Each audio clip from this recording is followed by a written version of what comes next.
Hey everybody, welcome back to the program. Now you might notice something a little different about me, and that's because I saw Weird, the Yankovic Story, and it had a huge impact on me. Okay, no, I booked a commercial and they wanted me to grow out a mustache because it was set in the early 1900s, and so yeah, I just thought I might as well do one video wearing a mustache. This is not an alter ego thing, this is just me having fun because I love Weird Al, and it seemed fitting, right? Dress up for the video subject. So I think you get it by now. So anyway, I finally got to I finally got a chance to watch Weird, the Al Yankovic Story that came out in 2022.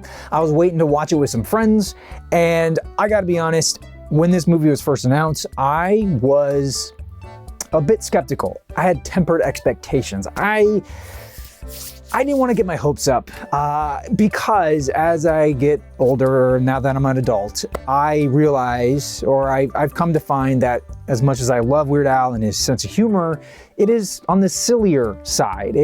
It's great for kids, don't get me wrong, but it doesn't ever really make me laugh out loud.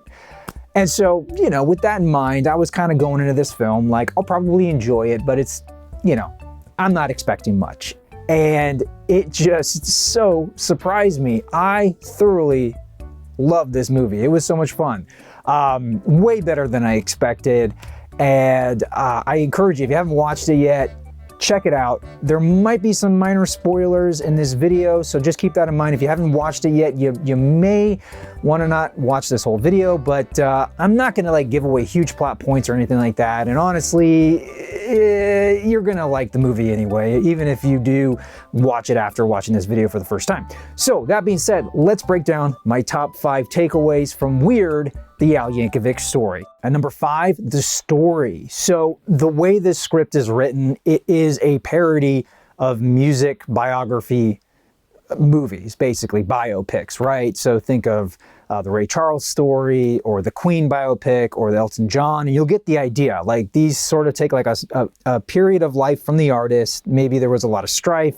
Generally it's where they came from, hitting it big, and there's a downfall. I mean, it's your basic story arc, right? So they take this blueprint, and it's just so funny because Al himself is very uncontroversial. There's nothing that crazy about his life. Yes, he had some tragedy with his parents dying the way they did, but by and large, the guy doesn't drink, doesn't smoke, is either a vegan or a vegetarian, doesn't swear. I mean, he's just lived this blessed life and just cruise through these decades, pretty much unscathed and without controversy. So everything about this film is pretty much fictitious. And you get that pretty quickly on. I mean, there are some truths sprinkled in, and I'll get to that in a minute, but throughout this film, I mean, it is over the top, but it's always relatively grounded, which I think is very good.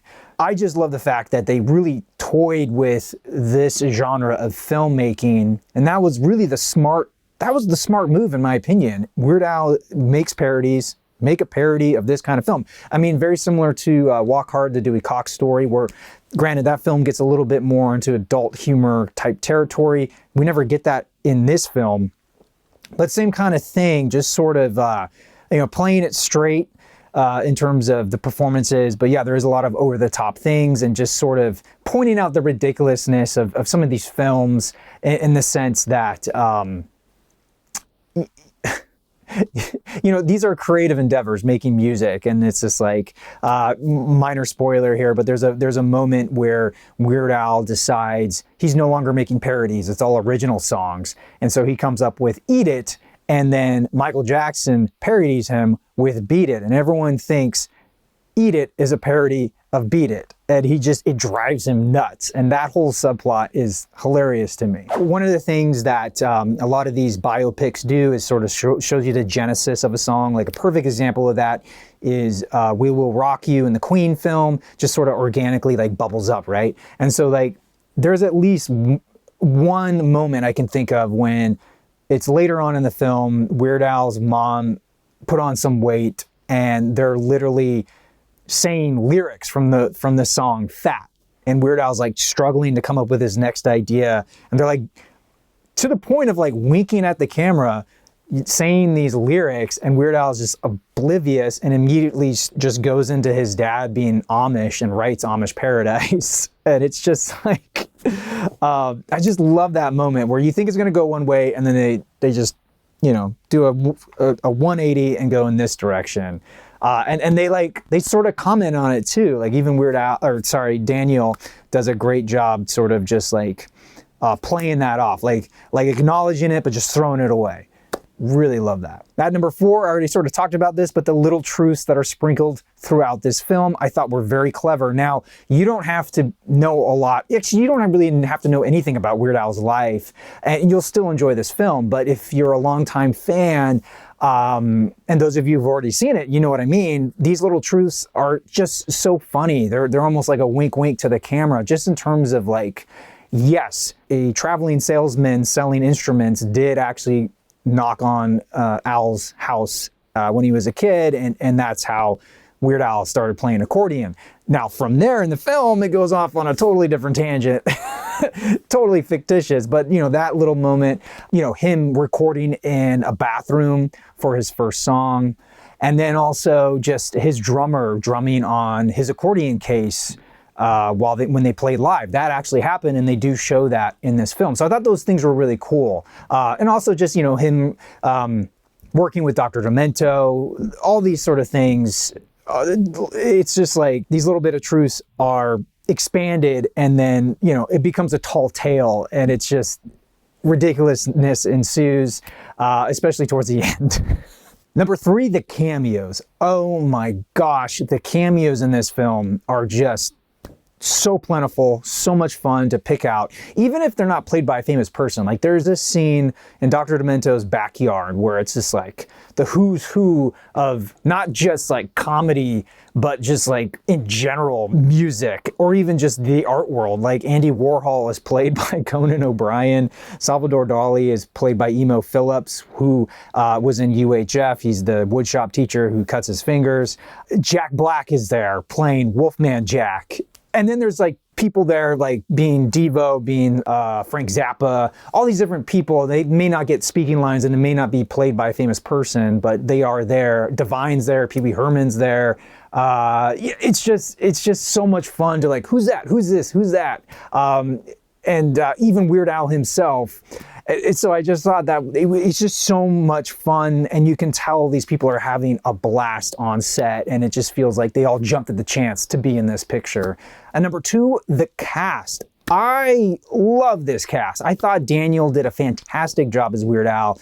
Just everything Weird Al isn't, Daniel is just like hyper portraying. Moody, quick to anger, drinking, incredible shape, cut, totally opposite version of who Weird Al really is, and just sort of embodied this uber rock star persona. Just think of like the rock star archetype, and that is what Daniel was playing with the Weird Al wig, Hawaiian shirt, and mustache. Like it was oh my God, it was so good. And Rainn Wilson as Dr. Demento, absolutely loved their dynamic. Rainn really, again, just like sunk into that role. Was so much fun to watch him. Evan as Madonna was so much fun to watch. Her dynamic with Daniel, so ridiculous. And just the plot twist at the end, I'm not going to give it away, but like that was so good. So much fun. And it's just like everyone they got, like his parents were fantastic. The dad, if you've watched Pete and Pete growing up, he played Arnie, the strongest man in the world. Even the young versions of Weird Al were incredibly cast. Loved them. It just felt like everyone was just given their 110%. The traveling salesman, I forget his name right now, but he was in Reno 911. He's fantastic. I'm probably forgetting a lot of people, but I can't wait to watch this film again. I mean, it was just so much fun. And at number 1, the tone. This to me was the most important part that they got right, and it could have been the thing that ruined this film for me, but they just struck the right balance between over the top without going into like crazy silliness, dad joke humor. Like it is grounded, but it is over the top and heightened. But there is always this voice of reason that comes through that just that just kept a smile on my face the whole time. And I'll be honest, I was hesitant going into this film. I wasn't sure if I was gonna like it, but the tone really sold me on it. It just feels so good. You know, it wasn't sarcastic. It wasn't putting anyone down. It was just sort of like having fun with the silliness and the over-the-topness and playing within the genre of this kind of a film, which is a music biopic.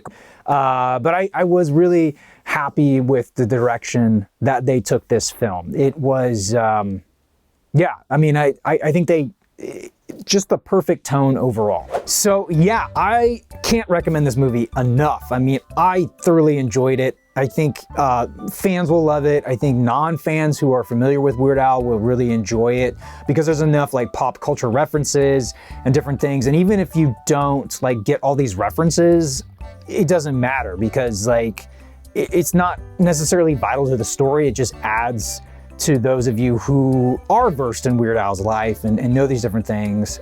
It adds like another layer of humor, but just watching it without any knowledge of Al, you'll get a lot out of it. I think it's really, really enjoyable. And yeah, I'm just, I am so happy that this movie came out because, you know, recently I rewatched Weird Al the Complete Al, which is, you could almost see it as sort of like this film 1.0 in a way, because it was very much over the top and just like not really based on, I mean, there are some truths in that film and there's some great moments, but it was very cheaply done.